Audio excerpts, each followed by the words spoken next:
ইয়াতি আলান নাসি জামানুন ইয়াখরুজুনা মিন সালাতিহিম ওয়া লাইসা ফীহিম মুমিনুন। একটা সময় আসবে, সেই সময় দেখা যাবে বিশাল বড় মসজিদের ভেতর থেকে 50টা লোক ফজরের নামাজ পড়ে বের হলো। আপনি দেখবেন আর দেখার পরে মনে মনে আনন্দিত হয়ে বলবেন সুবহানাল্লাহ, লোকগুলো বড্ড ইমানদার। এই জানুয়ারি মাসের ফেব্রুয়ারি মাসের কনকনে শীতের দিনে যারকে উপেক্ষা করে তারা ফজরের নামাজে হাজিরে দিয়েছে, এরা হলো পাক্কা ইমানদার। কিন্তু আব্দুল্লাহ বিন ওমর রাদিয়াল্লাহু তাআলা আনহু বলছেন লাইসা ফীহিম মুমিনুন, 50টা লোক যদি তারা ফজরের নামাজ পড়ে বের হয়, তাদেরকে মুমিন একটাও পাওয়া যাবে না, সবকটাই তারা মুসলমান, একটাও মুমিন পাবে না। কাকে বলে মুমিন? যারা সারাটা জিন্দেগিতে আল্লাহর কথাকে মনে, তারা মুমিন। এখন আপনি খুঁজেন, যদি আমাদের মসজিদে 40টাই নমাজি আজ সকালবেলায় বের হয়, তা আমি বা আর কোনো ভাই যদি দেখতে শুরু করেন আর মূল্যায়ন করেন, তো কি পাওয়া যাবে? 40টার ভেতরে কমসে কম 20টাকে পাওয়া যাবে কোনো না কোনো নেশাতে সে জড়িয়ে আছে। হয় তার পকেটে খৈনি আছে, না হয় তার পকেটে গুল আছে, আর না হয় তার পকেটে তিরাঙ্গা আছে, গুটখা আছে, আর শেখর আছে, আর অনেক কিছু আছে। আর না হয় এমন পাওয়া যাবে যে লোকটা অন্য নেশা পান করে, আর না হয় এমন পাওয়া যাবে যে লোকটা মেয়েকে সম্পত্তি না দিয়ে বেটাদের নামে লিখে দিয়েছে, আর না হয় এমন ছেলে পাওয়া যাবে যে লোকটা বিবাহের কালে শ্বশুরের কাছে কবুল করার আগেই 2.5 লক্ষ টাকা গুনে নিয়ে নিয়েছে। এই রকম দুর্নীতিতে 1 2 3 4 5 6 করে কোনো না কোনো দুর্নীতিতে মুসলমান জড়িয়ে গেছে, যার কারণে তার নামটা মুমিনের খাতায় নাই, এখন মুসলমানের খাতায় চলে এসেছে। আপনি বেঁচে দেখবেন, আমার কথার উপরে আপনি বসে থাকবেন কেন? হযরতে জিবরিল আলাইহিস সালাতু ওয়াস সালাম ফেরেশতা, উনি মানুষের রূপ নিয়ে এলেন আর নবীজির সামনাসামনি হাঁটুতে হাঁটু লাগিয়ে বসে উনি জিজ্ঞেস করে বলছেন, একবার বললেন ইসলাম কাকে বলে? তো রাসূলুল্লাহ বলছেন 5টা কথা বললেন, শাহাদাত লা ইলাহা পড়ো, নামাজ পড়ো, রোজা রাখো, হজ করো, যাকাত দাও, হয়ে গেল। এটির নাম কি? এটা ইসলাম। এবার জিজ্ঞেস করে বলছেন আখবিরনি আনিল ঈমান, ঈমান কাকে বলে? যে জিনিসটি মানুষের কাছে থাকবে তো লোকটাকে মুমিন বলা যাবে।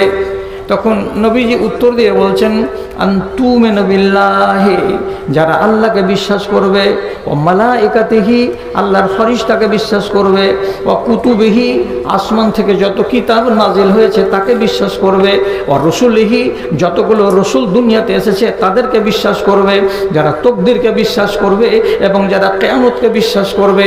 এই 6টা জিনিসকে যারা মানে তারা মুমিন, আর 6টার ভেতরে একটাকে যদি না মানে তো সে মুমিন নয়। আপনি রসুলকে মানেন? যদি কেউ বলে যে আমি মানি না, সে মুমিন নয়। সোজা সাপটা কথা, নিজেকে মুমিন হিসেবে পরিচয় দিতে গেলে তার একটা বড় শর্ত হচ্ছে কি, যে আপনাকে রাসূলকে মান্যতা দিতে হবে এবং তিনি যা বলেছেন তা মানতে হবে, আর তিনি যা ছাড়তে বলেছেন তা আপনাকে ছেড়ে দেখাতে হবে, তাহলে আপনি হলেন পাকা ঈমানদার। ভাই আমার, রাসূলুল্লাহর ইতাআত জিনিসটা চারটিখানি কথা নয়। যদি আপনার ভেতরে কোনো ত্রুটি থাকে আর কোনো আলেম আপনাকে বুঝিয়ে দেয় আর সেটা থেকে তৎক্ষণাৎ যদি ফিরে আসেন, তাহলে এইটাকে বলা হয় রাসূলুল্লাহর ইতাআত করা। জি, আমি উদাহরণ দিচ্ছি, ইতাআত কাকে বলে, কোন জিনিসটাকে বলে।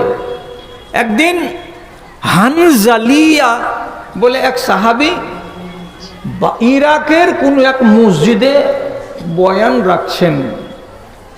অন্য আর একজন সাহাবী, তার নাম আবু দারদা, উনি বলছেন শেখ আমাদেরকে একটা কথা বলেন না, ইয়ানফাউকা ওয়া ইয়ানফাউনা, আপনারও লাভ হবে আর আমাদেরও কিছু লাভ হবে, তা আপনি একটা এমন হাদিস শোনান না। তখন এই হানজালিয়া সাহাবী উনি তখন হঠাৎ করে বলছেন, আচ্ছা যেটাতে তোমার কাজ দিবে আর আমারও কাজ দিবে, তাহলে একটা হাদিস তোমাদেরকে শোনাচ্ছি, শুনো। কি বলছেন উনি? বলছে আমি নিজের কানে নবীজির মুখ থেকে শুনেছি তিনি একদিন বলছিলেন, নি'মার রাজুলু খুরাইম লাওলা তুলু জুম্মতিহি ওয়া ইসবালু ইজারিহি। কি হাদিসটার মানে? রাসূল একদিন বলছেন, এই যে আমাদের এলাকায় একটা নওজোয়ান ছেলে আছে, তার নাম হলো খুরাইম। নওজোয়ান ছেলে, নওজোয়ান বলছে, এই নওজোয়ান ছেলেটা কত ভালো ছেলে, কত আদর্শবান ছেলে। যদি তার ভেতরে এই দুটা চলন না থাকতো তাহলে নিশ্চয়ই ছেলেটা আদর্শবান। দুটা মন্দ চলন তার আছে। কি কি মন্দ চলন? ঘাড় পর্যন্ত চুলকে যদি বাড়িয়ে রাখা হয়, সুন্নাতে চুলতে, এর নাম হলো জুম্মা। কিন্তু ঘাড়ে যেন লেগে না যায়, ঘাড়ের উপরে যেন চলে না আসে, ওটা করা যাবে না। ওটা করতে গেলে মেয়েদের সঙ্গে তার সাদৃশ্য হয়ে যাবে, ওটা হারাম। তাহলে ঘাড় থেকে সামান্য একটু উঁচুতে থাকবে এই লম্বা মাথার চুল, এটাকে বলা হয় জুম্মা। কিন্তু খুরাইম নামের সাহাবী, তিনি চুলগুলো যে রেখেছেন, তো বাড়তে এত বেশি হয়ে গেছে যে তার ডান কাঁধে চলে আসছে, তার বাম কাঁধে চলে আসছে। এই বুড়া অভ্যাসটার কারণে তাকে উত্তম জওয়ান বলা যায় না। এক।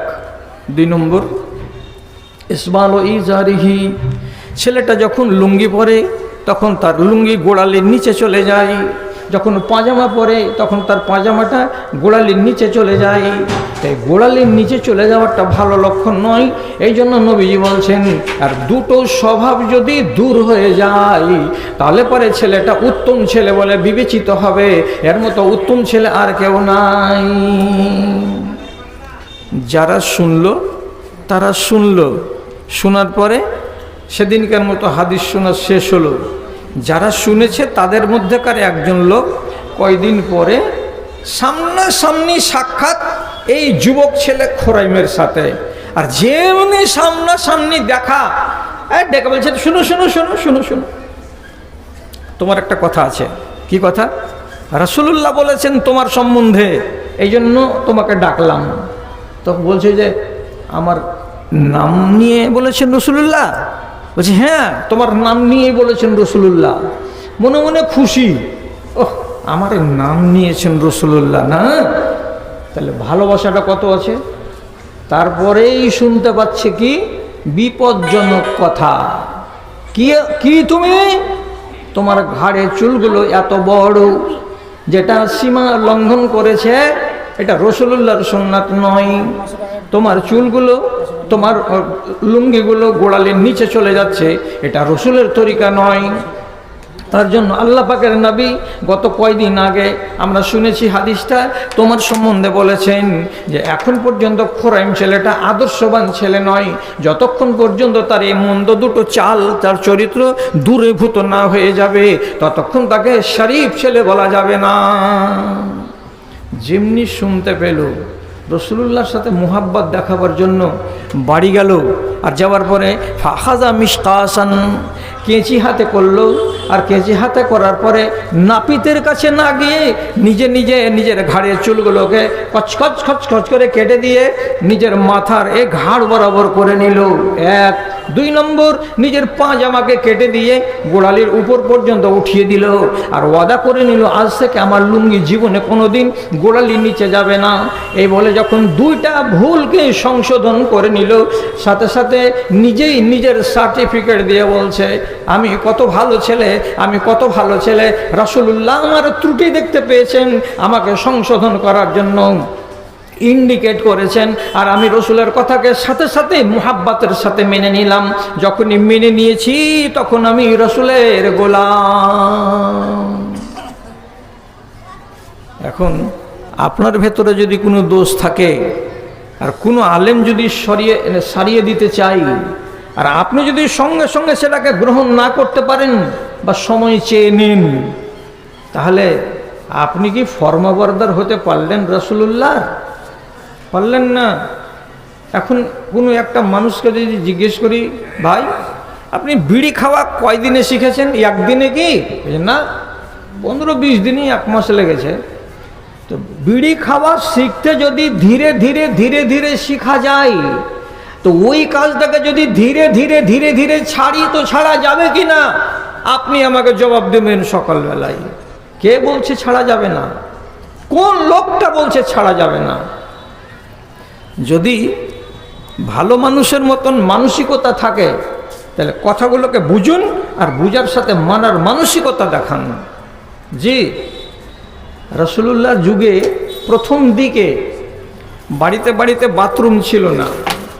সমস্ত মেয়ে ছেলে মিলে আমাদের দেশে যেমন একটা যুগ গত হয়ে গেছে যে মাগরিব পরেই অন্ধকার নামলেই টোলার মেয়ে ছেলেরা 3জন 4জন করে মিলে জুলে ময়দানের দিকে যেত নিজের দরকার পূরণ করার জন্য, যেহেতু বাড়িতে তখন বাথরুম কাউরি ছিল না। এখন তো বাথরুম হয়ে গেছে আর অভ্যাসই হয়েছে মানুষের। আগে নিয়ম ছিল বাড়িতে খাও, বাঁশতলাতে ঝাড়া ফিরো, এখন হয়ে গেল বাইরে খাও, যত পারবা চাউমিন খাও আর ঘুগনি খাও আর রোল খাও আর এগ রোল খাও, আর ঝাড়া ফিরো তো বাড়িতে এসে ফিরো। একবারে উল্টা। আগে মানুষ গেটে রাখতো একটা দারোয়ান বেটা ছেলেকে বাড়ি যোগাবে বলে, এখন দারোয়ানকে গেট আউট করে দিয়েছে, এখন রেখেছে কুকুরকে গেটম্যান। অথচ আগে কুকুরকে পিটিয়ে হাঁকিয়েছে মানুষ। যুগ বদলে গেছে না? তো একদিন রাতের বেলায় অভ্যাস অনুযায়ী রাসূলুল্লাহর বিবি এবং মহল্লার আর 2-4টা মেয়ে ছেলে পায়খানা করার জন্য বাড়ি থেকে বেরিয়ে বাঁধের কিনারা কিনারা চলে যাচ্ছেন। তো নবীজির 2টো স্ত্রীর গুণ বলি আপনাকে, মুখস্থ করে রেখে দিবেন, কাজ দিবে। 9টা বিবির ভেতরে সাইজে সব থেকে যেটা ছোট বিবি তার নাম হলো সাফিয়া। আর যেই বিবিটা রাসূলুল্লাহর সব চাইতে হাইটে উঁচা, এর মতো উঁচু বিবি আর কোনোটাই ছিল না, তার নাম হলো সাউদা বিনতে জামআ। তো উম্মুল মুমিনিন সাউদা লোটা হাতে করে অন্যান্য মেয়েদের সঙ্গে চলে যাচ্ছেন নিজের দরকার পূরণ করার জন্য ময়দানের দিকে। হযরত উমর দেখে নিলেন, নিয়ে রাতের টাইমেই অন্ধকারেই উনি বলছেন, আরেফ তোকা ইয়া সৌদা, হে সৌদা, আমার ও মা, সারা দুনিয়ার মুসলমানদের মা, আমি তোমাকে চিনে নিয়েছি, তুমি হলে সৌদা, রাসূলুল্লাহর বাড়িওয়ালি। এই যে উঁচা লম্বা তাড়াঙ্গা মানুষ, তোমার মতো আর কেউ নাই। তুমি এখন মাঠের দিকে যাচ্ছ হাজাত পূর্ণ করার জন্য, আমি তোমাকে চিনে নিয়েছি, তুমি সৌদা। লজ্জা লাগলো, ছি, চিনে নিল যে আমি নবীর বিবি, আর রাতের বেলায় যাচ্ছিলাম, তবুও নিজেকে বাঁচাতে পারলাম না। বাড়ি গিয়ে খবর দিলেন, রাসূলুল্লাহ এই ব্যাপার, হযরত উমর এই কথা বললেন। তার আগে থেকেই হযরত উমর রাসূলকে একবার করে বলছেন, আপনি আপনার বিবিদেরকে পর্দা করতে বলুন, আপনি আপনার বিবিদেরকে পর্দা করতে বলুন, এটা ভালো লাগে না, এটা ভালো লাগে না। সেদিনকার ঘটনার পরে সকালবেলাতে কোরআন মাজিদের আয়াত নাজিল হলো, কি বলে, ইয়া আইয়ুহান নাবিয়্যু কুল লিআজওয়াজিকা ওয়া বানাতিকা ওয়া নিসাইল মুমিনিন। হে নবী, আপনি আপনার বিবিদেরকে বলে দিন, আপনার মেয়েদেরকে বলে দিন, আর মুমিনিনদের যত মেয়ে আছে বেটি আছে সকলকে বলে দিন। কি বলে দিব? ইউদনিনা মিন জালাবিবিহিন্না আলা জুয়ুবিহিন্না, তারা যেন এত একটা লম্বা কাপড় ব্যবহার করে যাতে কাপড়টা তাদের বুকের সামনে ঝুলে থাকে আর তাদের মুখটা ঢাকা থাকে, তাদেরকে যেন চেনা না যায়, চিনতে যেন না পারা যায়, এই রকম করে তাদেরকে কাপড় ঝুলাতে হবে মাথা থেকে নিয়ে সিনা পর্যন্ত। আপনি আদেশ করে দেন সমস্ত লোককে। এবং যে সব থেকে আল্লাহ পাকের রাসূল নিষেধ করেন, বারণ করেন, সেগুলো থেকে দূরে থাকো, এগুলোকে তোমরা গ্রহণ করিও না। তারপরে আল্লাহ তাআলা বলছেন, এই যে একটা বিধান দিলাম, এই বিধানটার প্রতি যদি মানুষ যত্নবান না হয় তাহলে মনে রাখতে হবে দুটো কথা। যারা যত্নশীল হবে, যত্নবান হবে, তাদের নাম হবে মুত্তাকি। তো এই জন্য আল্লাহ ইশারা করছেন, ওয়াত্তাকুল্লাহ, এই আমার বিধানটাকে তোমরা মেনে মুত্তাকি হও। আর যদি এটাকে না মানতে পারো তো শুনে রাখো, ইন্নাল্লাহা শাদীদুল ইকাব। ছোট করে আওয়াজ, এত ঘ্যান ঘ্যান আওয়াজ আমার লাগবে না, মিঠা আওয়াজ থাকবে। ইন্নাল্লাহা শাদীদুল ইকাব, আল্লাহ কঠিন শাস্তি দিতে পারেন। তাহলে এই বিধানটার প্রতি আমার যদি সমর্থন থাকে, তাহলে আমি তাকওয়ার পরিচয় দিলাম। এই বিধানের প্রতি যদি আমার মুহাব্বত এবং সমর্থন না থাকে, তাহলে আমি তাকওয়ার বিরোধিতা করলাম। এবং এর খেসারত আমাকে কি দিতে হবে? যে আল্লাহর আযাবের মুখোমুখি হতে হবে। এইবার রব্বুল আলামিন কেন নিজে বলছেন যে আমার রাসূল যা দেন তা তোমরা গ্রহণ করো? আল্লাহ কি দেননি? প্রথমে মনে রাখেন, আমাদের জীবন ধারণের জন্য যত বিধিবিধান আছে, সবগুলো বিধিবিধান দাতা হলেন দুইজন। একজন হলেন আল্লাহ রব্বুল আলামিন সরাসরি কোরআনের মারফতে, আর একগুলো বিধান দাতা হলেন আল্লাহ রব্বুল আলামিনের নবী ওয়াহির মারফতে এবং নিজের ভাষায়। একটা হলো কোরআন আর একটা হলো হাদিস। যেমন আল্লাহ রব্বুল আলামিন বিধান দিয়েছেন কোরআন মাজিদে, ওটা মানা অনিবার্য, তেমনি রাসূলুল্লাহ যেগুলো বিধান দিয়েছেন সেগুলোকে মানাও অনিবার্য। একটু ছোট করে বুঝাবার জন্য বলছি, মদ খেয়েও না, আল্লাহর বিধান। চুরি করিও না, আল্লাহর বিধান। ব্যভিচার করিও না, আল্লাহর বিধান। জাদু করিও না, আল্লাহর বিধান। শিরক করবে না, আল্লাহর বিধান। নেশা মদ পান করবে না, আল্লাহর বিধান। সবাই জানি। রাসূলুল্লাহ কি দিলেন তাহলে কোরআনের বাহির? যেমন একটু মাথাতে রাখেন, তাহলে অনেক কাজ দিবে। বাড়িতে পোষা গাধার গোশত খাওয়া যাবে না, চেনা গেল? এই বিধানটা কোরআন মাজিদে নেই। এলো কোথা থেকে? রাসূলুল্লাহর মুখ থেকে। তারপর আমি যেমন বলি, মা বোনদের সম্বন্ধে রাসূলুল্লাহ বলছেন, বেশি জিনাত দেখাবার জন্য এই কপালের চুলগুলোকে উপড়িয়ে নিজের মতো করে ডিজাইন করিও না। যেমন রাসূলুল্লাহ বলছেন, তোমার নিজের চুলের সঙ্গে বাজার থেকে পরচুলা কিনে এনে চুলের সঙ্গে চুলকে জোর দিয়ে লম্বা চুল দেখাবার চেষ্টা করবে না। আর ছোট বেনি হতো তোমার নিজের চুলের, তুমি নকল চুল লাগিয়ে এত বড় বেনি মাথার পিছন দিকে বানিয়ে মানুষকে ধোঁকা দেওয়ার চেষ্টা করবে না। এগুলো নিষেধ। যেমন নবীজি আরো বলছেন, স্বামী স্ত্রী তাদের গোপন মুহূর্তের, সুখের মুহূর্তের সংবাদগুলো যেটা রাতের বেলায় বিছানায় নির্জনে নিরিবিলিতে স্বামী স্ত্রীর মধ্যে ঘটে, সেই কথাগুলো যেন বাইরের কোনো বান্ধবী জানতে না পারে, বাইরের কোনো বন্ধু জানতে না পারে। কে বলছেন? আল্লাহ পাকের নবী। এটা কোরআন মাজিদ থেকে আসা কানুন নয়। তেমনি আপনার দাড়ি লম্বা হবে, মোজ ছোট হবে, বগলের চুলকে উপড়ে ফেলতে হবে, নখগুলোকে কেটে দিতে হবে, যৌনাঙ্গের চুলকে পরিষ্কার করে সাফ করে কেটে দিতে হবে। পুরুষ ছেলে হতে গেলে তার খাতনা করে দিতে হবে, নাকে পানি দিয়ে নাক ঝাড়তে হবে, গলায় পানি দিয়ে গার্গিল করতে হবে। এগুলো রাসূলুল্লাহর হচ্ছে সুন্নাত, এগুলো রাসূলের দেয়া বিধান। আপনি যদি আল্লাহর বিধানকে মানেন আর রাসূলুল্লাহর বিধানকে না মানেন, তাহলে কিন্তু কল্যাণ নাই। আপনি বলবেন আল্লাহকে তো মানলাম, রাসূলুল্লাহকে যদি নাই বা মানি, তো তাহলে পরিণাম খারাপ হবে কেন? তো পরিণাম খারাপ কেন হবে? এক দল লোক আল্লাহর দয়াতে ভারতের মাটিতে দেখা যায় না, বাংলাদেশের মাটিতে মাথা চাড়া দিয়েছে।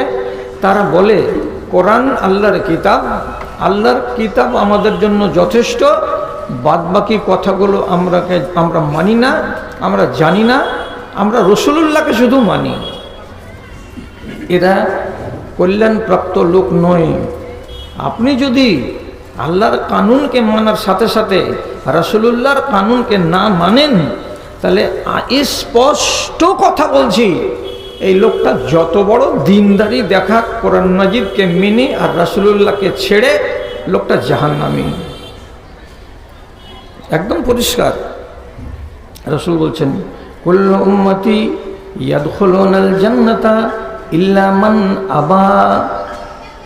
যত উম্মত আছে আমার, সবাই জান্নাতে যাবে, সবাই জান্নাতের মুখ দেখবে। যত উম্মত আছে আমার, উম্মত কারা কারা? গায়ের মুসলিম রাসূলুল্লাহর উম্মত, খ্রিস্টান এরা রাসূলুল্লাহর উম্মত, অগ্নি পূজক এরাও রাসূলুল্লাহর উম্মত, মুসলমান এরাও রাসূলুল্লাহর উম্মত, আদিবাসীরাও রাসূলুল্লাহর উম্মত। নবীজি বলছেন, আমার যত উম্মত আছে সবাই জান্নাতে যাবে, ইল্লা মান আবা। তবে এতগুলো উম্মতের ভেতরে যারা আমাকে অস্বীকার করবে তারা জান্নাতে যাবে না,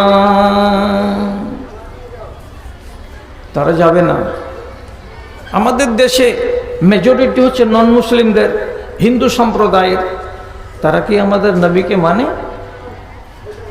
না?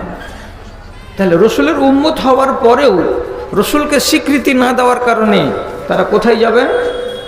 জাহান্নামে। হিসাব শেষ। তাহলে আপনি মুসলমান হয়ে যদি রসুলুল্লাহকে মান্যতা না দেন, তো ইল্লা মান আবা, যারা তাকে মানতে অস্বীকৃতি জানিয়েছে, তার মানে রাসূলুল্লাহর বিধানকে যারা পাত্তা দেয় না, তারা জাহান্নামে যাবে। তা আপনি নাম রেখেছেন আবেদ আলী আর নাম রেখেছেন রমজান আলী, আর মাঝে মাঝে জুম্মার নামাজ পড়ে নেন, তার জন্য আপনাকে বলা যাবে যে আপনি জান্নাতি? রাসূলুল্লাহর কানুনকে যদি আপনি না মানেন, আপনি জান্নাত লাভ করতে পারবেন না। তো জিজ্ঞেস করা হলো, কারা আপনাকে অস্বীকার করে আল্লাহ রাসূল, যে তারা জাহান্নামী হবে? তো নবীজি বলছেন, মান আতাআনি দাখালাল জান্নাতা। যারা আমার কথাগুলোকে পাই পাই করে মেনে নেবে, অক্ষরে অক্ষরে মেনে নেবে, তারা জান্নাতে প্রবেশ করবে। ওমান আসানি ফাদ আবা। যারা আমার নাফরমানি করলো, আমার কথাকে মানল না, আমার নির্দেশকে নির্দেশ বলে গ্রাহ্য করলো না, তারা হলো নাফরমান, তারা এই জাহান্নামী। তাহলে বুঝতে পারলাম যে রাসূলুল্লাহকে ছেড়ে দিয়ে কুল কিনারা নাই। আপনি যদি এটাকে এখন পর্যন্ত অন্তরে গাঁথতে না পারেন, তাহলে দুটো কথা শিখে রাখেন। যতটি ভাই এখানে আছেন আর আড়ালে যতটি মা আছেন, আপনারা এইখানে 3 কোয়ালিটির মানুষ আছেন। 3 কোয়ালিটি। লম্বা করতে পারছি না আমি, আমাকে অনেকটি কথা বলতে হবে। এক কোয়ালিটিকে বলা হয় মুসলিহিন, এক কোয়ালিটিকে বলা হয় মুমিনিন, আর একগুলো কোয়ালিটিকে বলা হয় মুসলমান, মুসলিমিন। মুসলমান কারা? জবাব কি দিবেন? এর জবাব আমি দিচ্ছি, আল্লাহকে মানে যারা, এরা কি মুসলমান। মুসলমান কারা? আল্লাহকে মানে যারা। মুসলমান হয়ে মরতে গেলে, বড় বড় আলেম আছেন স্টেজে, সকালে জিজ্ঞেস করবেন, মুসলমান হয়ে যদি মরেন, কোনো গ্যারেন্টি নাই যে আপনি প্রথম চান্সে জান্নাতে যাবেন। গ্যারেন্টি নাই। কেন নাই? মুসলমান কাকে বলে? যারা আল্লাহকে মানে। এখানে কে এমন লোক আছে যে আল্লাহকে মানে না? সবাই তো আল্লাহকে মানে, এটা তো মুসলমান। তাহলে মুমিন কারা? মুমিন কারা? তো সূক্ষ্ম তফাৎটাকে খেয়াল করবেন। মুমিন কারা? আল্লাহর কথা মানে যারা। মুসলমান কারা? আল্লাহকে মানে যারা। মুমিন কারা? আল্লাহর কথা মানে যারা। তফাৎ হলো না? আপনাকে জিজ্ঞেস করলাম, আল্লাহকে বিশ্বাস করেন? জি করি। তাহলে তো আপনি মুসলমান। এবার আপনাকে যদি দ্বিতীয় নম্বর প্রশ্নে আমি চলে যাই, আপনি কোনো নেশা করেন কি? ওই যে না, ও তেমন কিছু খায় না, খালি কম্বু দিয়া পান টানগালা খায় মাঝে মাঝে, এটা তো নেশা। তো আল্লাহ রাব্বুল আলামিন যে নিষেধ করেছেন, তো আল্লাহর কথা মানা হলো কি? হলো না। তাহলে আপনাকে মুমিন বলা যাবে না। গা যেন গরম না হয় কথা শুনে। যখনই আপনার দ্বারাই আল্লাহর একটা কানুন লঙ্ঘিত হবে, তখন আপনার নাম মুমিন হয়ে থাকবে না। তাহলে মুমিনের পরিচয় কি? আল্লাহর কথা মানে যারা। মুসলমান কারা? আল্লাহকে মানে যারা। তাহলে এখন বর্তমান সমাজে যত লোক আছে, শতকরা 99.9টা, এরা সবাই তো আল্লাহকে মানে, কিন্তু আল্লাহর কথা মানে এইরকম লোকগুলো কটা আছে? আল্লাহর কসম, রব্বুল আলামিন তুমি আমাকে মাপ দিও, বর্তমান জমানার লোকেদের দিকে দেখে বলছি, আব্দুল্লাহ বিন উমর রাদিয়াল্লাহু তাআলা আনহু আজ 1450 বছর আগে যেটা কথা বলেছেন, সেটা একবারে লাইটের আলোর মতো উজ্জ্বল দেখতে পাচ্ছি। তিনি বলে দিয়েছেন সাফ করে, এবং হাদিসটা মওকুফ এবং সহিহ, এটা হাদিস। তিনি কি বলেছেন?